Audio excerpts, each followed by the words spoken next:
On topic of conversation here, John Oliver, and this is on the two aspects for Alabama that I'm a little concerned about that need to be in order this season. And that's the defensive line and the wide receiver room. I'm a little concerned about both of them. Concerned, Freddie Roach, where the defensive line is concerned. Concerned, Holman Wiggins, where the wide receivers go. The reason for my concern is, starting with wide receivers first, I understand the heat of it all. I understand the excessive temperatures. Probably the hottest summer ever recorded in the state of Alabama. I get all of those things.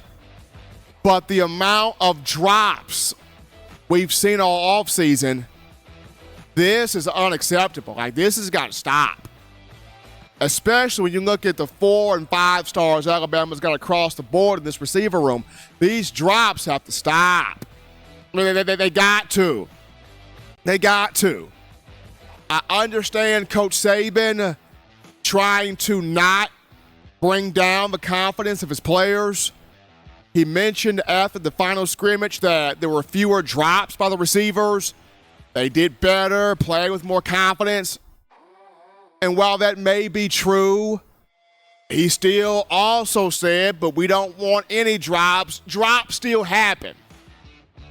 Now, if the quarterback is throwing an uncatchable ball, that's one thing. You cannot put that on the receiver. That's an uncatchable ball. If the defensive back is just giving you great coverage, then that's just touche toward the DB. Great coverage. But if that ball is hitting you square in your hands and you dropping it out there, that's on you as a wide receiver. Your job description is to catch the football.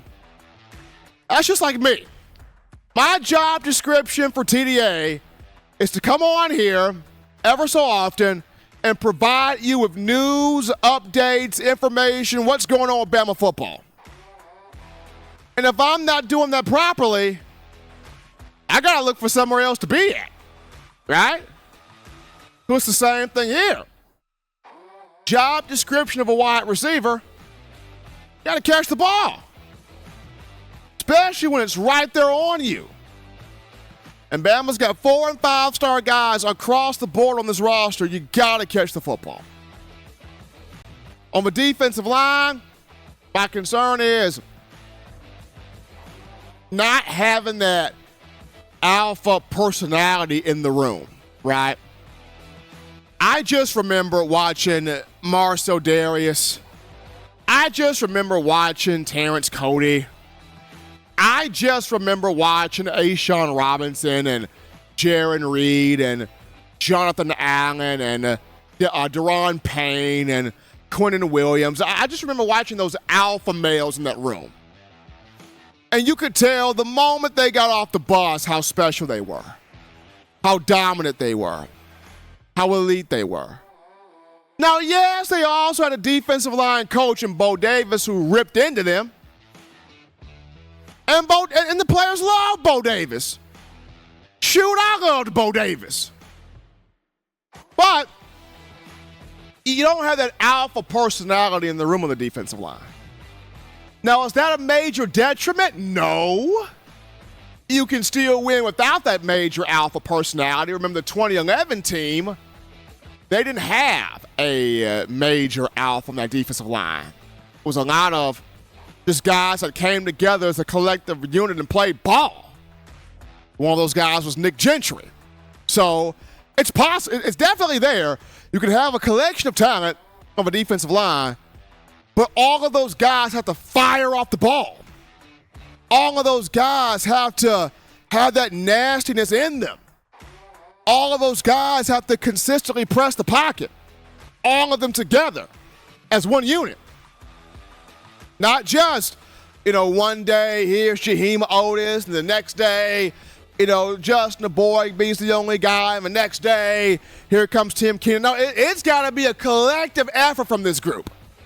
If you don't have the alpha male, then everybody got to be balls to the wall. There's got to be a collective effort from this defensive line. It has to be. Has to be. Like, everybody on this defensive line got to get 4 or 5 sacks, 6 sacks. Everybody. If you don't have that one guy just wrecking shop, everybody's got to wreck shop. Because that's what makes the job easier for your inside linebackers, your outside linebackers, and your secondary when you have the defensive line, the guys in those trenches making plays. I go back to last season, Alabama's defensive line didn't get that consistent push. They weren't consistently resetting the offensive line. I mean, there were games where it was 3rd and 3, 3rd and 4 for the opposition. Bama didn't get no push. Opposition's getting the first down. I look at the Tennessee game. There were several 3rd downs in that game. Hendon Hooker had plenty of time in the pocket to go find Jalen Hyatt. Like, bro, what's up? You cannot have that. Gotta push the pocket. Even if you don't have that one major playmaker, you gotta have everybody all in. So that's my concern right now. It ain't even the quarterback. My concern, wide receivers getting these drops cleaned up.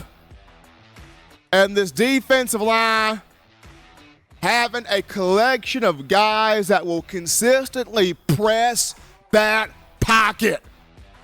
Get after the quarterback, reset the opposition's offensive line. Every time. Every time. Or more times than not. Have plays in the backfield. Those are my 2 concerns. Bama gets that cleaned up. This is a dangerous football team. Got to get those 2 things cleaned up. That's just me. That's just how I'm feeling. They got to get those 2 things cleaned up.